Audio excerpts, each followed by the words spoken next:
Assalamualaikum warahmatullahi wabarakatuh. Selamat pagi, apa kabar saudara-saudariku sekalian pemuda harapan bangsa?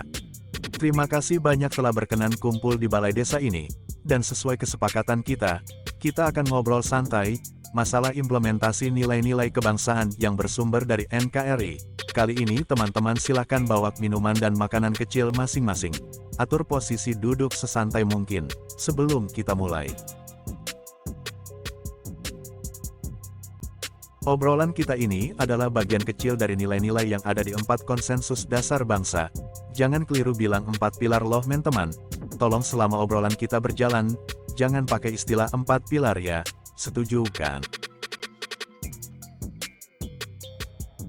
Dalam hati teman, mesti muncul pertanyaan yang menggelitik perut masing-masing, yaitu mengapa sih nilai-nilai kebangsaan ini penting? Ya iyalah, kalau kita tidak ingin negeri kita jadi porak-poranda, karena perang saudara, akibatnya rakyat jadi miskin, kelaparan, penyakitan dan sebagainya. Yang paling jadi korban pertama adalah anak-anak, orang-orang tua renta dan para wanita.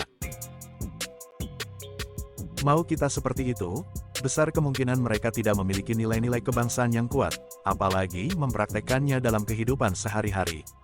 Mari kita lihat nilai-nilai kebangsaan yang bersumber dari NKRI.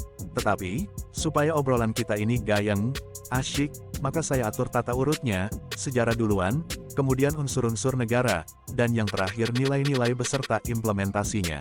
Gitulah teman. Mari kita tengok sejarah perjuangan bangsa kita. Kita batasi saja mulai awal abad ke-14, saat Raja Majapahit, Hayam Wuruk memerintahkan dikeluarkannya Seloka, Bhinneka Tunggal Ika, untuk menyelesaikan pertikaian antar rakyatnya yang beragama Hindu dan Buddha, kemudian dilanjutkan dengan politik etis oleh Dr. Sutomo dengan Budi Utomonya, menandai perjuangan intelektual, sebagai tambahan perjuangan fisik bersenjata. 20 tahun kemudian mengilhami diadakannya Sumpah Pemuda, yang menghasilkan Ikrar Nasional Pemuda luar biasa, satu nusa, satu bangsa, dan satu bahasa. Dilanjutkan kesadaran pembentukan negara yang merdeka. Berdasarkan kesadaran yang kuat sebagai satu keluarga bangsa, lahirlah kemudian pemikiran negara bangsa dengan ideologinya Pancasila. Berlanjut kemudian dengan proklamasi kemerdekaan, menandakan negara lahir secara formal, walaupun wilayahnya belum penuh dan berdaulat utuh. Setelah merdeka, kemudian dipicu oleh kesadaran tentang perlunya keutuhan wilayah, atau kesadaran geopolitik, maka kemudian timbul inisiatif Deklarasi Juanda, yang menyatukan wilayah darat dan perairan, menjadi lebih lengkap, dan deklarasi ini memberikan sumbangan yang besar pada pengaturan perairan dunia, menjadi lebih damai dan adil. Pertanyaan yang timbul kemudian adalah, apa benar proses menegara ini, pada akhirnya memenuhi unsur-unsur terbentuknya negara kan? Dilanjutkan kesadaran pembentukan negara yang merdeka. Berdasarkan kesadaran yang kuat sebagai satu keluarga bangsa, lahirlah kemudian pemikiran negara bangsa dengan ideologinya Pancasila. Berlanjut kemudian dengan proklamasi kemerdekaan, menandakan negara lahir secara formal, walaupun wilayahnya belum penuh dan berdaulat utuh. Setelah merdeka, kemudian dipicu oleh kesadaran tentang, paling tidak sesuai Konvensi Montevideo Uruguay, disebutkan ada 3 unsur konstitutif dan 1 unsur yang bersifat deklaratif, yaitu, bangsa sudah ada duluan, saat Sumpah Pemuda 1928, kemudian wilayahnya dari Sabang sampai Merauke, setelah Operasi Trikora, kemudian pemerintahan yang syah, dan terakhir adalah pengakuan, yang terakhir ini Bung Karno bilang, diakui nggak diakui, emangnya gue pikirin. Dari obrolan kita tentang sejarah dan unsur-unsur negara, ternyata memunculkan nilai-nilai kebangsaan Indonesia, yaitu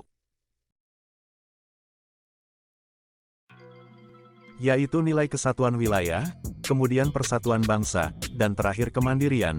Agar lebih jelas, ayo kita masuki satu persatu. Nilai kesatuan wilayah sebenarnya adalah nilai yang berkaitan dengan arti wilayah bagi bangsa Indonesia, yaitu sebagai tanah air, adalah tempat sumber-sumber kehidupan, tumpah darah, adalah tempat dilahirkan, hidup kemudian meninggal, atau ruang kehidupan. Sedangkan susunannya berupa negara kepulauan. Bayangkan saja seperti rumah kita dan seluruh pekarangan, depan, samping, dan belakang. Wilayah kita terdiri dari 3 dimensi, darat, laut dan udara. Ketiga ini harus menjadi satu kesatuan yang utuh di bawah kedaulatan kita. TNI sebagai penjaga utama kedaulatan wilayah, ditempatkan oleh Global Firepower pada peringkat 16 dunia, peringkat pertama terkuat ASEAN. Tetapi untuk menjaga kedaulatan NKRI dengan jumlah pulaunya 17.504 buah, diperlukan alutsista dan infrastruktur yang cukup untuk menjamin mobilitas cepat. Selain itu juga untuk menunjukkan bahwa laut bukan sebagai pemisah tetapi penghubung antar pulau-pulau, seperti juga yang dimaksudkan oleh tol laut.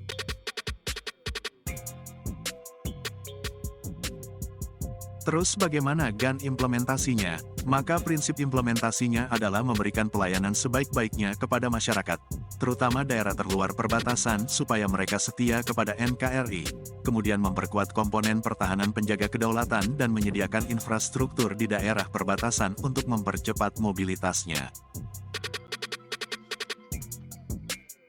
Kita lanjutkan ke nilai kesatuan bangsa. Nilai ini begitu penting. Kalau kita ingat pada abad ke-14 Majapahit, keluarnya Seloka Bhinneka Tunggal Ika. Hampir terjadi perpecahan di antara masyarakat Majapahit, bandingkan sekarang. Dengan kondisi sara, suku, agama, ras dan antar golongan yang begitu banyak, maka perekat yang paling mujarab adalah persatuan. Oleh karena itu kita bilang bahwa kita ini beda-beda, tetapi satu ikatan demi satu tujuan, sesuai tujuan nasional kita. Begitu kan, GAN? Kalau kemudian kualitas persatuan atau daya rekatnya kuat maka, kita akan menjadi super team, NKRI super team. Tetapi ternyata obsesi ini masih jauh dari kenyataan, gara-garanya beberapa hal berikut ini. Yang pertama, bahasa nasional. Kita salah bangsa yang bersyukur punya bahasa nasional satu. Lagian peran bahasa ini besar dalam perjuangan bangsa, maka disebut juga sebagai bahasa persatuan. Namun yang terjadi hari ini, kita lebih bangga berbahasa asing. Emangnya negara kita koloninya Inggris apa, Amrik gitu kan? Padahal aturannya ya sudah ada loh. Undang-Undang RI Nomor 24 Tahun 2009 tentang bendera, bahasa, dan lambang negara, serta lagu kebangsaan. Pasal 26 ayat 3-nya, berbunyi, bahasa Indonesia wajib digunakan untuk nama bangunan atau gedung, jalan, apartemen atau permukiman, perkantoran, kompleks perdagangan, merek dagang, lembaga usaha, lembaga pendidikan, organisasi yang didirikan atau dimiliki oleh warga negara Indonesia atau Badan Hukum Indonesia. Berikutnya, pasal 37 ayat 1-nya berbunyi, bahasa Indonesia wajib digunakan dalam informasi tentang produk barang atau jasa produksi dalam negeri atau luar negeri yang beredar di Indonesia. Yang terakhir, pasal 38 ayat 1, menyebutkan bahwa bahasa Indonesia wajib digunakan dalam rambu umum, penunjuk jalan, fasilitas umum, spanduk, dan alat informasi lain yang merupakan pelayanan umum. Ternyata aturan tadi nggak dipatuhi ya GAN, apalagi penjaga aturannya juga cuek bebek kan? Terus bagaimana persatuan bangsa menjadi kuat, kalau simbol dan perekatnya memang nggak kuat, susah kan? Pada lingkup korupsi, pada akhir-akhir ini Mahkamah Agung rame-rame mengeluarkan diskon hukuman, mungkin mirip-mirip diskon musim akhir tahun menjelang Natal dan Tahun Baru. Jelas ini akan mencederai hati rakyat dan menurunkan kepercayaan mereka kepada pemerintah. Lagian Indeks Persepsi Korupsi, IPK tahun 2020 yang dirilis oleh Transparansi Internasional, nilai kita adalah 37, peringkat 102 dunia. Di negara-negara ASEAN, kita berada di bawah Singapura dengan nilai 85, peringkat 3 dunia. Bahkan di bawah Timor Leste dengan nilai 40 peringkat 86, untungnya di bawah kita masih ada Vietnam, Thailand dan Filipina. Ya diselamatkan gong lagi, kita ini GAN. Kita tengok peta toleransi nasionalnya setara institut, kelihatan kota yang paling toleran adalah Salatiga. Bayangkan Salatiga saja peringkat 1 terbaik, kalau salah 2, bisa-bisa jadi super baik ya GAN, yang terjelek ternyata kota Bekasi. Mungkin saking padat kotanya ini, sehingga mereka gampang senggol-senggolan dan gampang marah-marah. Gitu ya kira-kiranya. Kemudian tawuran, bosen sih sebenarnya ngomongin yang ini, tetapi kenyataannya begitu. Kok kita yang anak-anak SMP sampai orang dewasa gampang sekali loh tawuran, antar sekolah, antar kampung, antar perguruan silat dan sebagainya. Mungkin ini menunjukkan bahwa kita masih belum mau bersatu benar-beneran. Bagaimana implementasinya? Prinsipnya simbol-simbol negara yang berfungsi sebagai pemersatu, ya diperkuat, kemudian bangun kesadaran integrasi nasional, tingkatkan kesadaran multikulturalisme, toleransi, kesamaan hak dan kewajiban, keadilan dan gotong royong, sediakan wadahnya dengan mengembangkan organisasi non-primordial, nasionalistis, nggak kalah pentingnya adalah peningkatan kesejahteraan rakyat dan penghormatan terhadap HAM, agar hukum berdaulat. Nilai terakhir adalah kemandirian. Mandiri bukan berarti 100% mutlak tidak tergantung kepada orang lain, tetapi masih tergantung kepada orang lain sampai pada batas kita bebas menentukan nasib sendiri, sekaligus memanfaatkan saling ketergantungan dunia, kira-kiranya begitu kan? Kita bisa mandiri bila kita punya keunggulan, misal daya saing nasional kita, tingkat inovasi kita bahkan karakter bangsa kita yang unggul. Tetapi dari informasi ini kelihatan bahwa daya saing kita di bawah Thailand dan bersyukur ada Filipina di bawahnya. Kalau enggak, maka kitalah jadi juru kunci ya kan, terus tingkat inovasi kita. Di antara negara-negara ASEAN, kita ada pada urutan ke-7 ke bawah, tepat di bawah Brunei, untungnya di atasnya Kamboja negara gurem. Lagi-lagi selamat enggak jadi juru kunci loh. Kalau kita lihat karakter kita, hanya 2 yang baik, dari 15 sifat yang ada, yaitu ramah dan kreatif. Kalau dari 15 sifat ini kita punya 9 saja, berarti kita asli Indonesia. Ya jelas banyak jeleknya loh kan. Untungnya kita masih punya orang-orang hebat, salah satu diantaranya adalah Indra Sumedi. Dia bilang, aku di sini berdiri tegak untuk membuka mata semua orang yang meragukanku. Ucap Indra Sumedi, pria berusia 45 tahun. Ia lahir normal tanpa ada cacat sedikitpun. Kehidupannya berubah ketika Indonesia bergejolak tepatnya tahun 1998, dia menjadi salah satu korbannya. Terus bagaimana implementasi nilai kemandirian ini?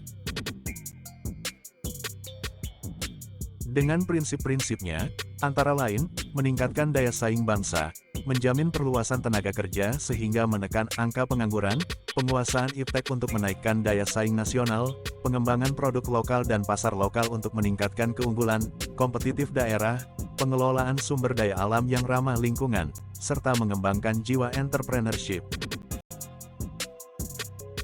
Dari seluruhnya, maka kita bisa simpulkan bahwa nilai-nilai kebangsaan yang bersumber dari NKRI penting diimplementasikan, bila tidak maka NKRI akan menjadi negara gagal. Nilai kesatuan wilayah adalah konsekuensi dari negara kepulauan serta perairan sebagai pemersatu, nilai persatuan bangsa adalah konsekuensi bangsa yang bersifat plural, nilai kemandirian adalah konsekuensi negara dengan sumber kekayaan alam melimpah dan bantuan luar bersifat perkuatan saja. Itulah GAN yang bisa kita simpulkan rame-rame, sehingga pada akhirnya kita berdaulat atas wilayah kita, menjadi kuat karena bersatu, dan sejahtera karena mandiri. Demikianlah GAN obrolan kita tentang bagaimana mengimplementasikan nilai-nilai kebangsaan yang bersumber dari NKRI, kemudian kita lanjutkan diskusi kita di ruang komentar. Kurang lebihnya mohon maaf sedalam-dalamnya. Saya tutup dengan mengucap wabillahi taufik wal hidayah, wassalamualaikum warahmatullahi wabarakatuh.